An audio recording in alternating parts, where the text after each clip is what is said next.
Welcome back. In this segment we're talking about muscles and muscle contractions. With that, let's begin with drawing what a muscle actually looks like. So to the document camera, we're going to draw a skeletal muscle, and from there we're going to segue into talking about how these muscles contract, how they contract to move our bones to where we want to be, and our hands, our fingers, all of those things. So this is a blow-up of a skeletal muscle.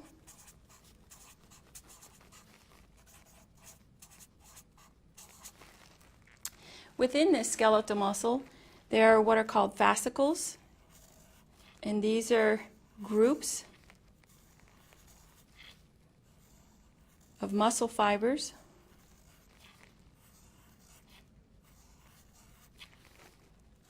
So again, these are called fascicles.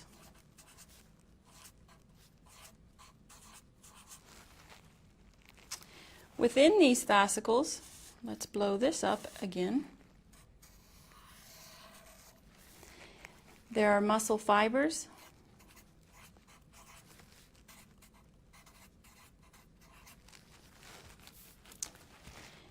And within each of these muscle fibers, there are, again, little groups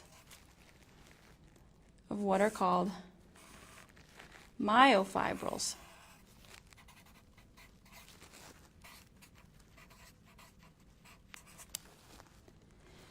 Within the myofibrils,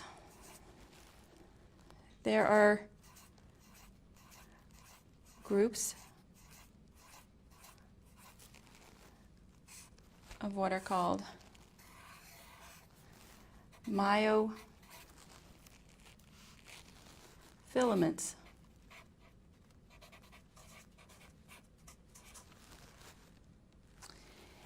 And in each of these circlet of myofilaments,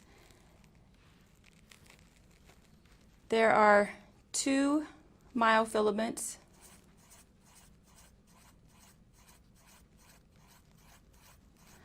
called actin and myosin. Okay, so these actin and myosin filaments, myofilaments, are what actually are going to be controlling the muscle contractions. So let's go ahead and draw out two of these thin filaments. So let's first draw an actin filament. So actin molecules are strung together and they wind around each other.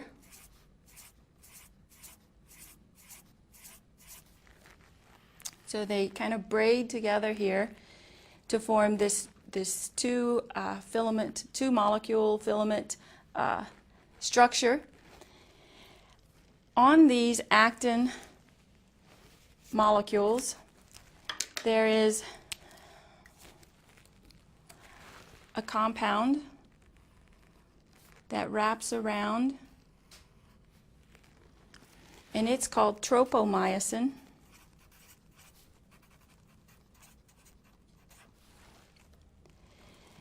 And attached to this tropomyosin, there are a compound called troponin. Okay? And these troponin molecules attach to the tropomyosin filament that wraps around the two filaments of actin molecules. Okay, so each of these beads is an actin molecule. Okay? The myosin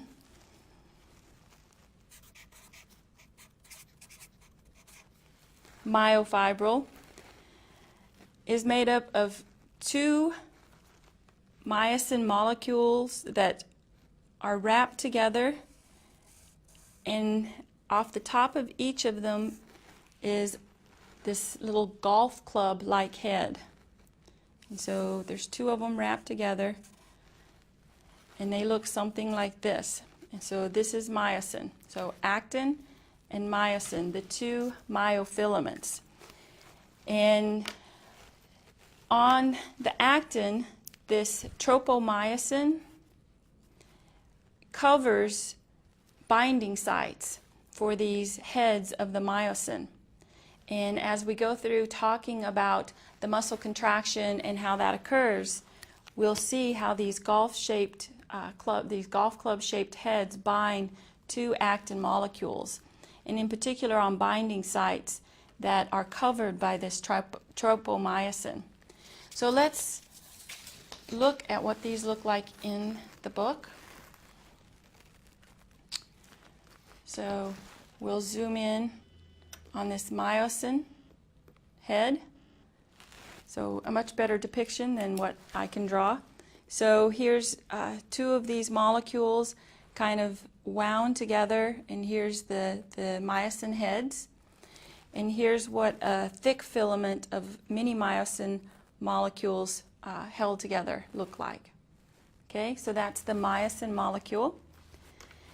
And at the bottom of the page here is the actin molecule.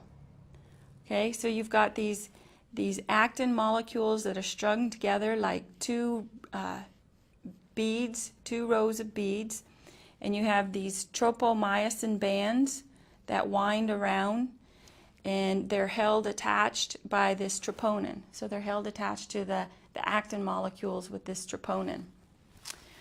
All right, so that's the basic structure within the muscle. And let's talk now about how exactly muscle contractions come about. So muscles contract via what is called a sliding filament mechanism. So a sliding filament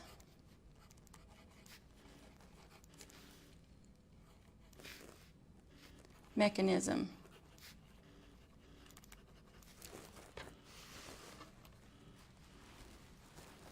Okay, and the first thing that's going to happen is that a nerve impulse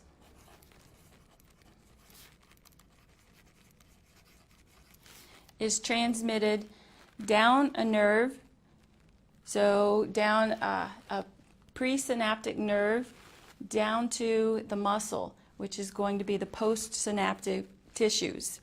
So when this nerve impulse is transmitted down, it causes the release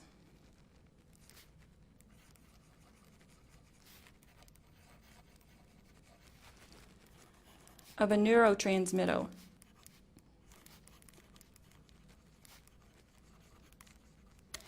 And in the case of muscle contractions, this neurotransmitter is acetylcholine.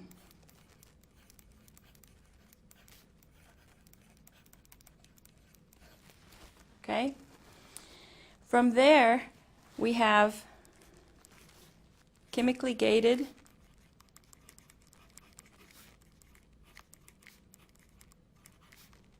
ion channels that open.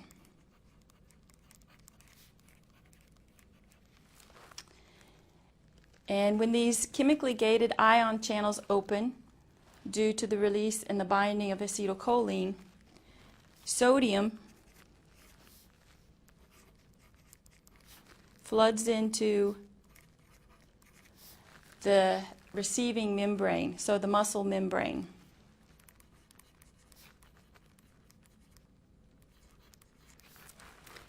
Okay? When this sodium floods into the muscle, the membrane depolarizes.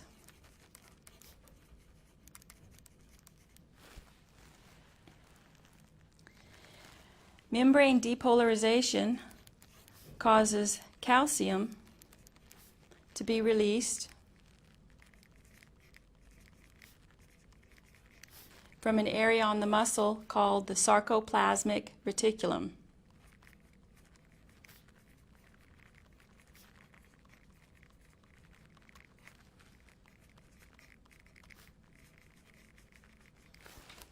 Okay? When the calcium goes throughout the muscle, it binds to troponin,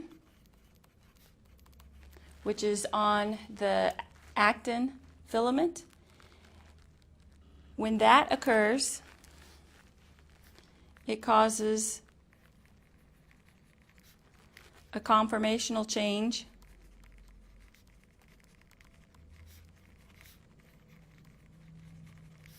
that pulls the tropomyosin away from the binding sites on the actin.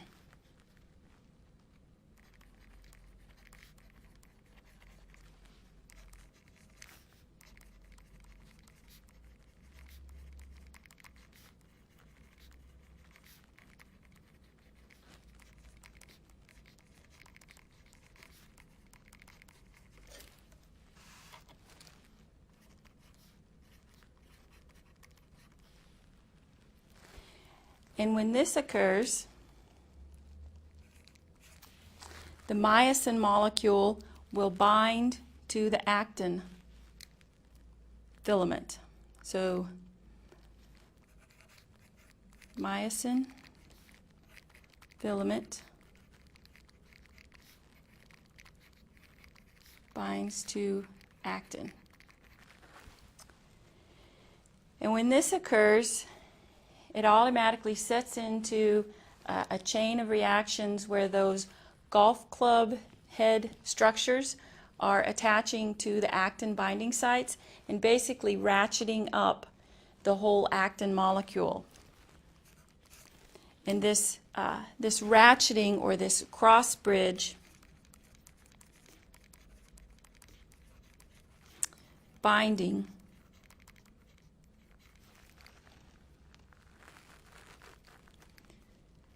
causes the sarcomere to shorten and that equals a muscle contraction.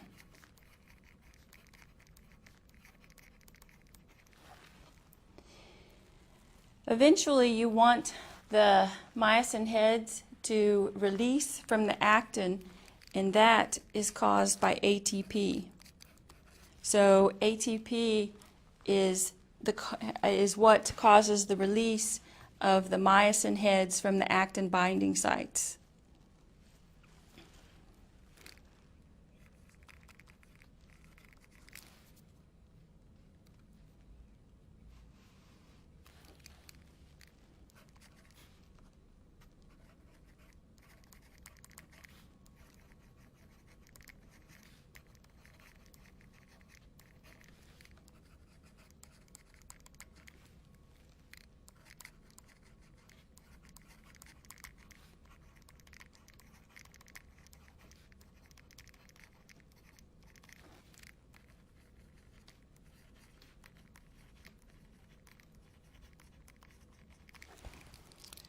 All right, and so now that we've laid out these steps of this sliding filament mechanism of muscle contraction, let's look at a couple of the examples in the book and walk through what this looks like.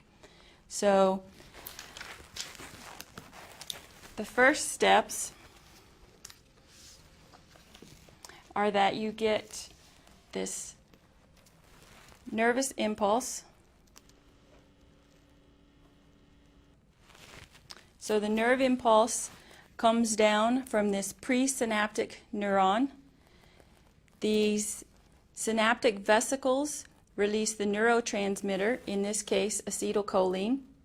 Acetylcholine binds to receptors on this postsynaptic membrane, which causes the sodium channels to open. The sodium floods in.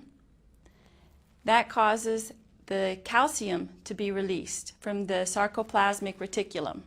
Okay, so from here, let's go back to this. Once the calcium is released, the calcium comes in, binds to the troponin.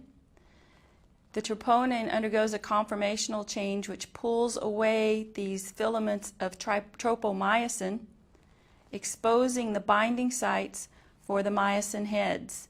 So the myosin heads attach, automatically go into this cross-bridge response, or this cross-bridge cycle that causes the myosin to ratchet up that actin filament. And when that occurs, it looks like this.